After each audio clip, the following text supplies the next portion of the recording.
केतु पहले भाव में, बर्थ चार्ट में जब भी केतु लग्न में होते हैं, केतु पहले घर में होते हैं, तो जीवन को किस तरह से प्रभावित करते हैं। देखिए, हर ग्रह जब भी कुंडली के अलग अलग घरों से ट्रेवल करता है ना, तो उसकी तहसीर बदल जाती है, उसका जीवन को प्रभावित करने का जो तरीका है ना, वो बदल जाता है। तो केतु जब भी पहले घर में होंगे, ये सबसे पहले तो इंसान को बहुत ज्यादा बुद्धिमान बना देते हैं। ये गारंटी हो जाती है केतु लग्न वाले की कि अब इसकी बुद्धि बड़ी शार्प होगी। अब ये शार्प बुद्धि लगेगी कहां पे, ये बाकी ग्रहों की डिस्ट्रीब्यूशन पे डिपेंड करेगा। मे बी वो पढ़ाई में अच्छा हो, मे बी वो पढ़ाई में बिल्कुल निल हो, लेकिन व्यापार में या बाकी कई ऐसी चीजें होंगी जिसमें उसकी शार्प बुद्धि का कोई मुकाबला ही नहीं होगा। लेकिन केतु जब भी लग्न में होता है ना, चंद्रमा बर्थ चार्ट में कहीं पर भी हो, वो कमजोर हो जाते हैं। अब चंद्रमा कमजोर होंगे ना, तो इसके नतीजे धन में संघर्ष के रूप में सबसे पहले देखने को मिलेंगे। तो केतु फर्स्ट हाउस में चाहे बुद्धि दे देता है, लेकिन धन के मामले में परेशानी बना के रखता है। आज के वीडियो में हम यही चर्चा करने वाले हैं कि पहले घर में केतु के एलिमेंट्स क्या हैं, अगर केतु की अच्छी चीजें हैं तो उनको और कैसे बढ़िया किया जाए, और केतु जहां जहां पे खराबियां दे रहे हैं उनको किन उपायों से सही किया जाए। नमस्कार, मेरा नाम है योगेश शर्मा। बहुत बहुत स्वागत है आपका happy life with Yogesh Sharma में। और दोस्तों, आगे बढ़ने से पहले एक विनम्र निवेदन कि अगर अभी तक आपने अपने इस चैनल को सब्सक्राइब नहीं किया है ना, तो कृपया सब्सक्राइब करिए और हाँ, बेल बटन दबाना न भूलिएगा। तो केतु जब पहले घर में होता है ना, पहले घर में हमें सबसे पहले ये देखना होगा कि यहाँ पे ऊर्जा किन किन ग्रहों की है। पहले घर में सूरज की ऊर्जा होती है, पहले घर में मंगल की ऊर्जा होती है।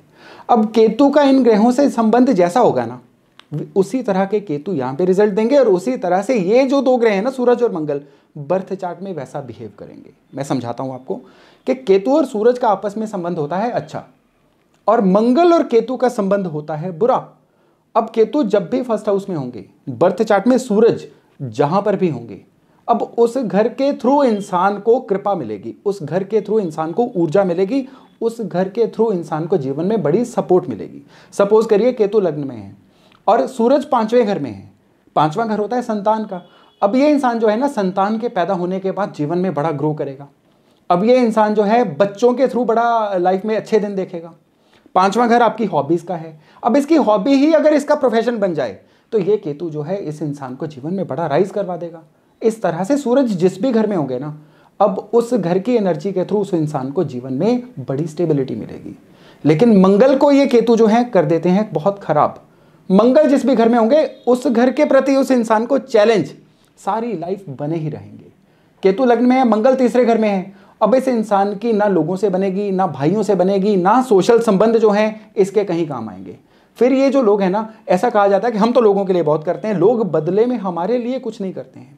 और ये सही भी रहता है इनके लिए, क्योंकि ये लोग जो हैं लोगों को सलाह देते चले जाते हैं, लोग इनकी सलाह लेके आगे बढ़ते जाएंगे, लेकिन जब भी इनको जरूरत पड़ेगी वो लोग इनके कभी काम नहीं आएंगे।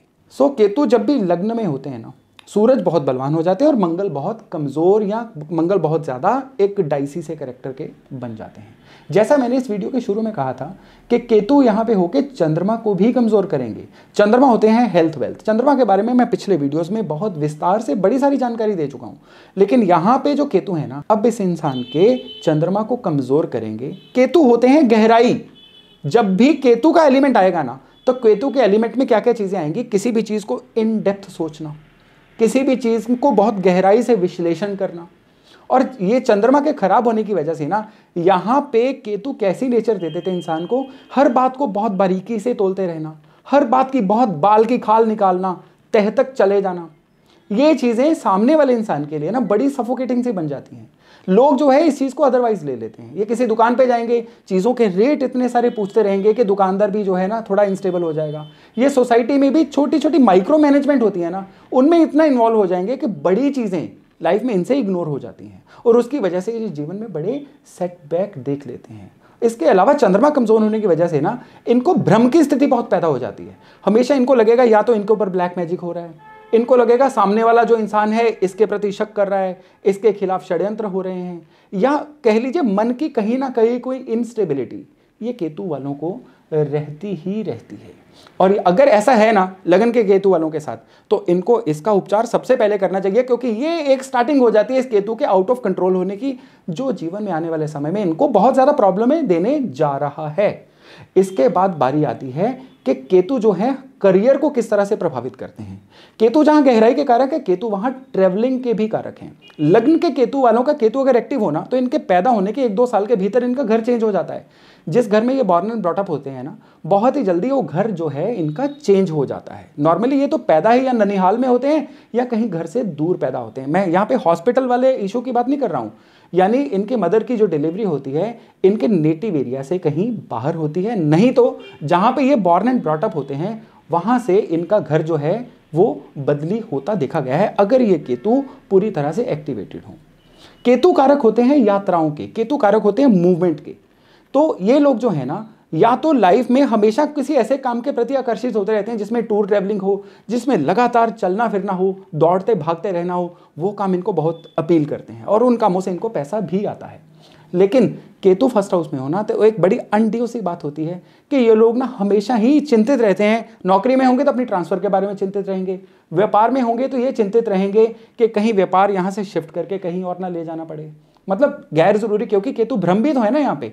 तो इनको जो भ्रम है ना वो अपनी डिस्प्लेसमेंट से संबंधित भ्रम जो है इनको ज्यादातर लगे रहेंगे। ये लग्न के केतु जो है ना इंसान को अपनी जन्मभूमि से दूर भी सेटल करवाते हैं। बल्कि लग्न के केतु अगर पॉजिटिवली एक्टिवेटेड हो ना तो इन लोगों को सलाह दी जाती है कि भाई अपना जन्म स्थान छोड़ जाओ, एब्रॉड सेटल हो जाओ, अपने शहर से दूर कहीं देश में ही सेटल हो जाओ।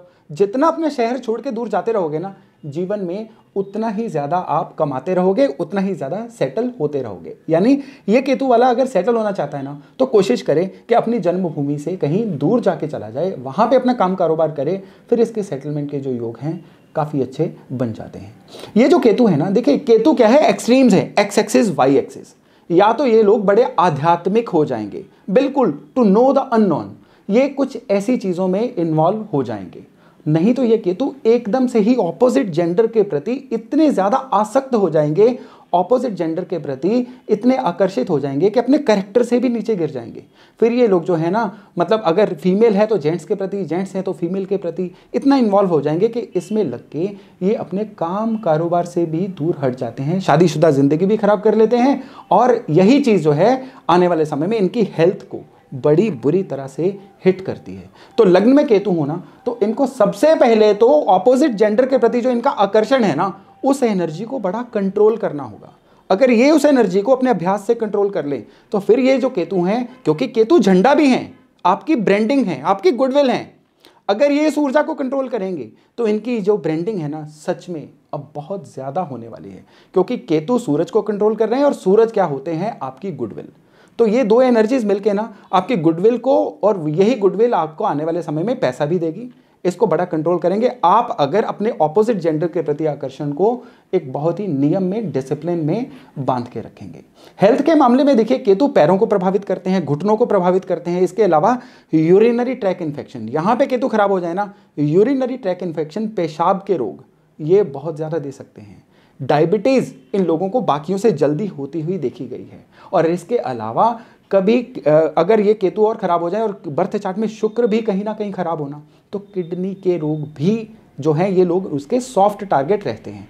तो इन चीज़ों के प्रति इन लोगों को बहुत ज़्यादा सतर्क रहना चाहिए। सेहत की बात ही कर रहे हैं ना, तो स्पाइन, रीढ़ की हड्डी, ये केतु का कारक होती है। मंगल और सूरज अगर बर्थ चार्ट में कहीं ना कहीं वीक हो जाएं तो ये जो केतु हैं स्पाइन की, रीढ़ की हड्डी की या बैक एक की दिक्कत भी काफ़ी ज़्यादा दे देते हैं। यहाँ पे एक योग होता है कि मंगल, वैसे तो कहा गया कि जब केतु लग्न में हो तो मंगल खराब होते हैं, लेकिन यही मंगल जब 12वें घर में आ जाए ना, केतु लग्न में है, मंगल 12वें घर में आ जाए तो ये केतु एकदम से बहुत ही अच्छे रिजल्ट देने शुरू कर देते हैं। ये एक ऐसा योग है कि मंगल केवल 12वें घर में हो तो लगन का केतु जो है जीवन में कभी इंसान को खराब नहीं करेगा, उसकी अच्छी ब्रांडिंग भी बनाकर रखेगा। अब आते हैं केतु के उपायों पे। अगर लग्न के केतु इंसान का काम कारोबार सेटल नहीं होने दे रहे हैं, उसको पैसे के संघर्ष में रख रहे हैं, ये लग्न के केतु जो हैं इंसान को एक जगह पे टिकने नहीं दे रहे हैं, हेल्थ जो है स्पाइन, यूरिनरी ट्रैक, घुटने, पैर दर्द, ये चीज़ें उसको हो रही हैं, इवन ये केतु सर दर्द की दिक्कत भी देते हैं, ऐसी दिक्कतें भी हो रही हैं, तो फिर मैं जो उपाय आपको बताने जा रहा हूँ ना, ये चमत्कार की तरह काम करेंगे और इन उपायों का कोई साइड इफेक्ट नहीं रहेगा। इसमें सबसे पहला उपाय जो रहेगा वो रहेगा कि निरंतर 1.5 महीने तक लगातार मंदिर में केले अर्पण करके आएँ। कितने केले? आप अपने मनपसंद संख्या में केले ले सकते हैं। आप 1 केला ले सकते हैं, आप दर्जन भर केले ले सकते हैं। केलों को मंदिर में रोजाना रख के आएँ। क्योंकि यहाँ पे हमने सहायता लेनी है जुपिटर की। मंदिर की ऊर्जा होती है गुरु की, और गुरु जो है ना एक ऐसी ऊर्जा है, अकेले गुरु ही ऐसी ऊर्जा है बल्कि जो केतु को कंट्रोल कर सकते हैं। केला जो है ये केतु का रूप है। तो हमने जब केतु को गुरु की शरण में यानी मंदिर में भेज दिया, अब ये केतु जो है परेशान नहीं करेंगे।